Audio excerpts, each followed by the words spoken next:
Yo, what's up guys? Welcome back to the channel. In today's video, let's talk about how to apply for working capital loans via Lendio.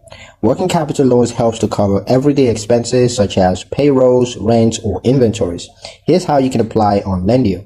First, log into your Lendio account and on your dashboard, click apply for a loan. Now from the loan type menu, you're going to select working capital loan. Now enter your business details such as your industry, years in operations, and monthly revenue. You're also going to need to specify how much funding you need, and the purpose could be for covering payrolls, purchasing inventory, or just managing cash flow. Go ahead and upload your financial documents. You're going to need recent bank statements, tax returns, as well as profit and loss statements. Next, provide personal and business credit details if requested. You can also add ownership information. You're going to include percentage ownership and personal guarantees if required. Just review all details carefully to make sure everything is correct. And if it is, go ahead and click submit application.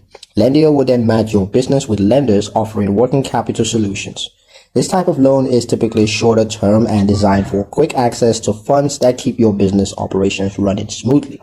And that's pretty much it for the video, guys. Hope you liked it. Hope you found the information here useful enough. If you did, like, share, and subscribe for more helpful tutorials. Thank you guys for watching, and I'll see you in the next one.